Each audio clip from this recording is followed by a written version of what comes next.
सभी पशुपालक भाइयों को और वेटनरी प्रैक्टिशनर लोगों को मेरा नमस्कार।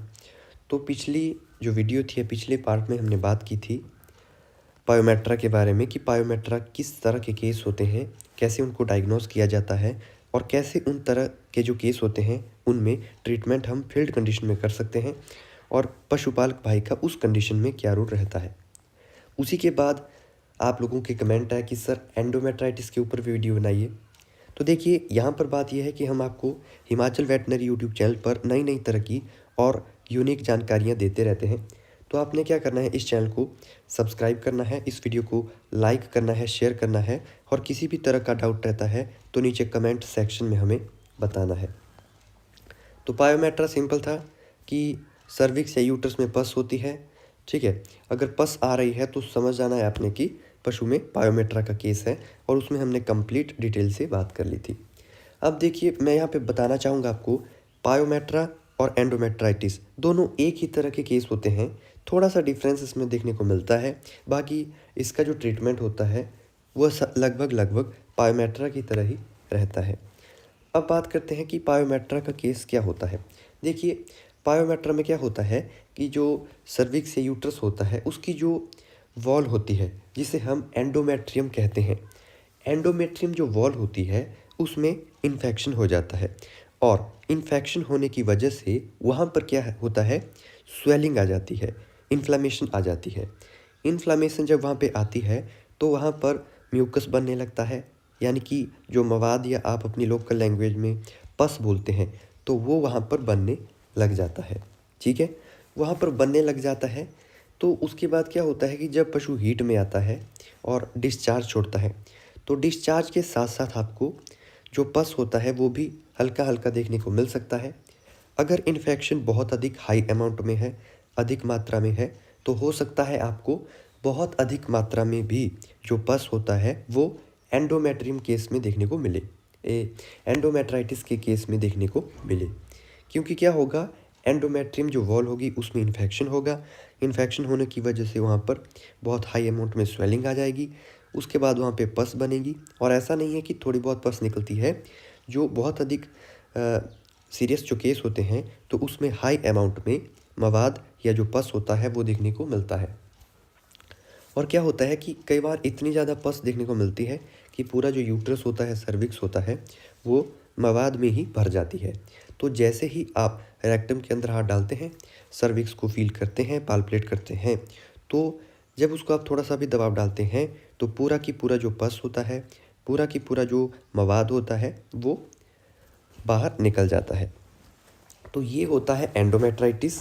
अब देखिए दोस्तों, एंडोमेट्राइटिस क्या होता है कि पशु में चाहे पायोमेट्रा की सिचुएशन है, चाहे एंडोमेट्राइटिस की सिचुएशन है या मेट्राइटिस की सिचुएशन है, तीनों ही सिचुएशन में अगर आप सही तरह से डायग्नोस नहीं करोगे और आप एआई करते जा रहे हैं या बुल के साथ ओनर क्रॉस करवाता जा रहा है, जब तक इन्फेक्शन होगा तब तक पशु कंसीव नहीं करेगा। आपको इसका इलाज करना ही पड़ेगा, उसके बाद जाकर पशु कहीं कंसीव करेगा और वह भी प्रॉपर ट्रीटमेंट करना है। अगर आप इसमें भी सही तरह से ट्रीटमेंट नहीं करते हैं तो पशु आपका कंसीव नहीं करेगा। अब ये तो हो गई बात एंडोमेट्राइटिस की। ठीक है, अब एंडोमेट्राइटिस सबसे ज़्यादा देखने को मिलता है दोस्तों भैंसों में। गायों में हमें पायोमेट्रा के केस सबसे ज़्यादा देखने को मिलते हैं और भैंसों में हमें एंडोमेट्राइटिस के केस सबसे ज़्यादा देखने को मिलते हैं। ये आप खुद भी अपनी फील्ड में अंदाज़ा लगा सकते हैं अगर आपकी फील्ड में गाय और भैंस है तो। ठीक है जी, इसके बाद हम बात करते हैं, ये दोनों आपने देखना है कि पायोमेट्रा और एंडोमेट्राइटिस दोनों के लक्षण और सिम्टम और डायग्नोसिस सेम होता है।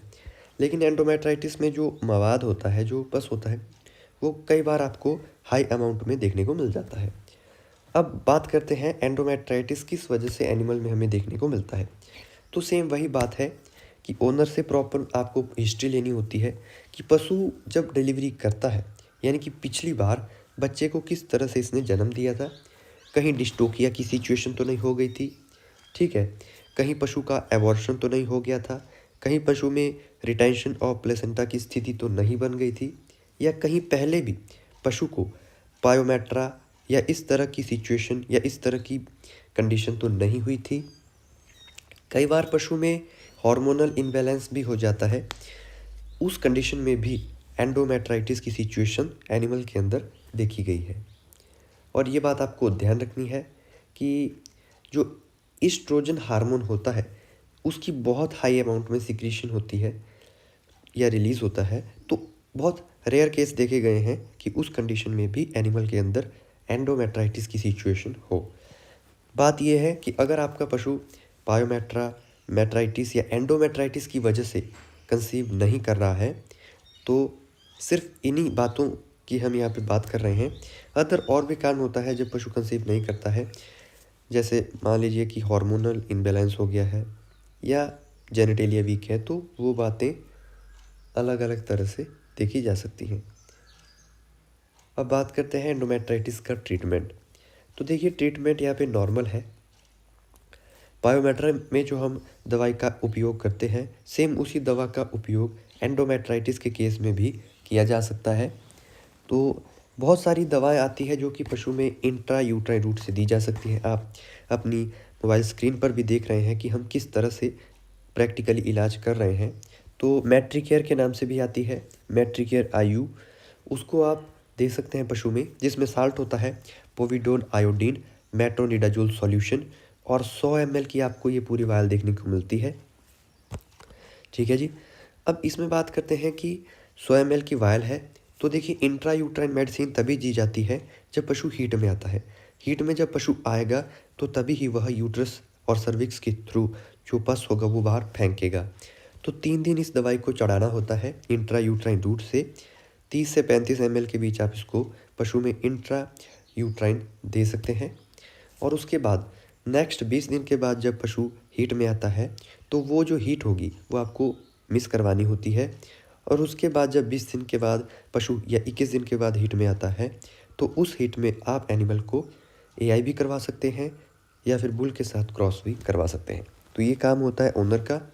और वेटनरी जो पशु चिकित्सा मतलब कि ट्रीटमेंट कर रहे हैं, तो उनका ये फ़र्ज है कि पूरी गाइडलाइन ओनर को समझाए कि कैसे कैसे आपको ये काम पशु में करवाना है। तो एक प्रॉपर तरीका हो जाता है पशु में पायोमेट्रा, एंडोमेट्राइटिस और मेट्राइटिस की ट्रीटमेंट का। अगर आप एक सफल तरीके से इलाज करते हैं तो आपका जो पशु है वो 100% तक कंसीव कर जाता है, अगर समय से इलाज करवाते हैं। कई बार क्या होता है कि बहुत लंबा टाइम हो जाता है, पशु का जो कंडीशन होती है वो बहुत ही क्रिटिकल हो जाती है, तो फिर ट्रीटमेंट करने के बावजूद भी क्या होता है, हमें प्रॉपर रिज़ल्ट नहीं मिलता है। तो इसीलिए इस दवा का यूज़ किया जा सकता है, बहुत बेहतरीन है। कोई प्रमोशनल वीडियो नहीं है, सिर्फ नॉलेज वाली है, क्योंकि बहुत सारे लोगों में जो पशु होते हैं उसमें इस तरह की जो प्रॉब्लम है, दिक्कत है, वो आ रही है। तो दोनों के केस लगभग पायोमेट्रा एंडोमेट्राइटिस के जो केस होते हैं वो लगभग एक तरह के ही होते हैं। डायग्नोसिस भी सेम है, ट्रीटमेंट भी सेम ही है, लेकिन आपको समझना है कि दोनों में आपको किस तरह से इलाज करना है। वीडियो अच्छी लगी हो तो लाइक, शेयर, सब्सक्राइब करें, और मेट्राइटिस की वीडियो हम अगले